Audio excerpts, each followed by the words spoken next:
que vous vous attendez à ce que cette 34e édition soit la plus relevée, la plus compétitive de l'histoire, Nabil?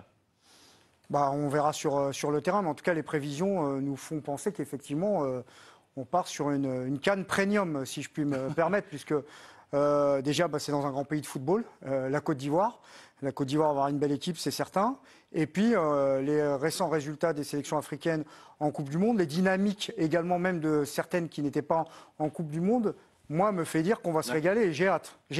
Cédric, Guy, je l'ai dit tout à l'heure, vous en avez joué des phases finales de Coupe d'Afrique des Nations. Quel est votre ressenti? C'est une compétition hyper ouverte.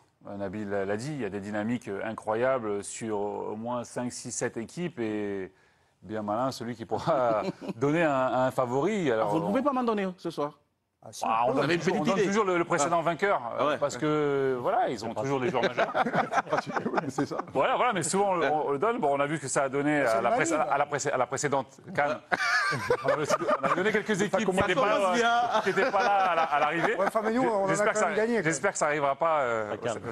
C'est vrai que le tenant du titre est sorti dès le premier tour de la dernière Coupe d'Afrique. Moi, j'ai attendu qu'ils disent le Mali, mais je crois qu'ils ne se mouillent pas. Alors Guy, est-ce que la Côte d'Ivoire sera favorite? Je vais laisser ça aux autres nations. Vous ne voulez pas vous mouiller. Je vais laisser ça aux autres nations. Tu ne peux pas dire ça. J'étais à Abidjan il y a quelques jours, il n'y a personne qui me dit on est favori, on assume. Les Sénégalais n'assument pas spécialement non plus avant de la gagner.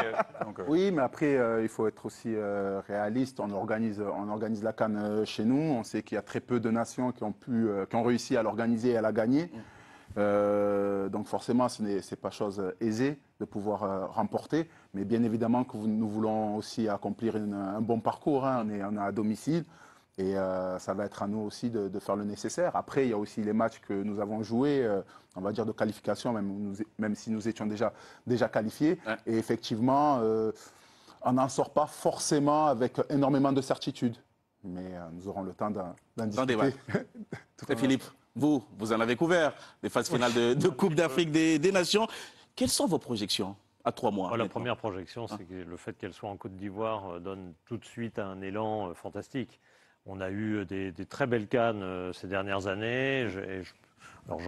Cameroun, Égypte, c'était des grands pays de football, mais les années d'avant, c'était des bonnes CAN aussi, mais dans des pays qui n'étaient pas des grands pays de foot et pas des favoris. Guinée équatoriale, Gabon et autres, Angola. Donc voilà, là, Côte d'Ivoire, je pense qu'on est sur le même type de millésime que le Cameroun, très grand pays de foot, avec l'assurance d'une ambiance peut-être encore meilleure même qu'au Cameroun, parce que le Cameroun était juste après le Covid. Ouais.